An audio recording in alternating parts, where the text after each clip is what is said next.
gown mo, ha? Yung gown mo, ha?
Bago ako pupunta ng Australia, manahimik ka, sabi ko doon sa anak ko.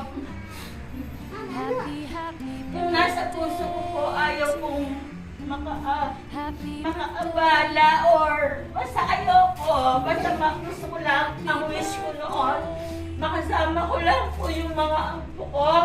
Ganon. Pero alam ko po, or nagtatrabaho yung mga anak ko. At saka talagang na-celebrate na po doon yung birthday ko, sinabay ko sa mister ko. Kanya, para sa akin, sapat na yan. Kanya sabi ko sa anak ko, kay Aileen, nasa US ko ngayon. Yan, manahimik ka, sabi ko. Basta, wala po ako minaano, walang ipopos, sabi ko ganyan. Ay, tapos pala po. Ano ba yung birthday mo? April 30 ba? O May? Tapos sabi nila kasi, bakit?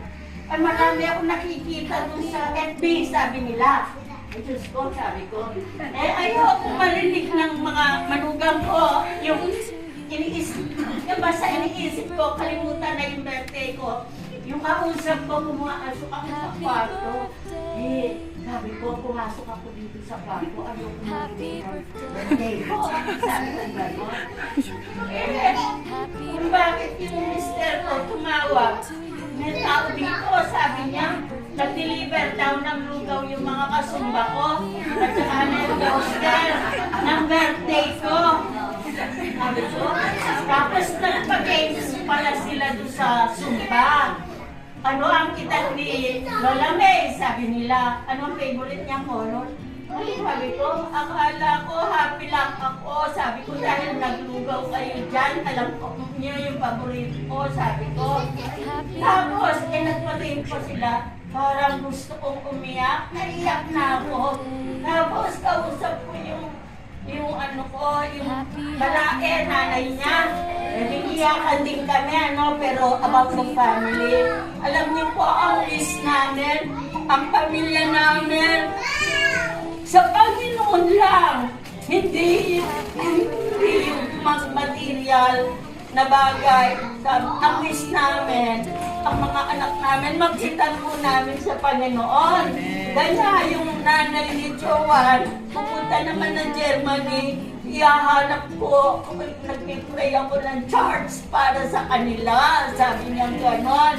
Kanya, yun po bilang isang ina, 25 na po ako, hindi ko alam na diamond pala yan.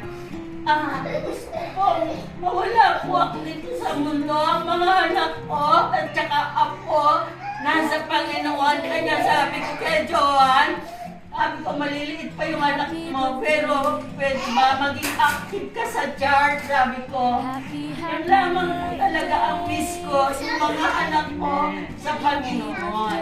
Pero, more than that, salamat po, sabi ko nga sa Pampanga, adopted muna ako ng JIL family dito, sabi ko.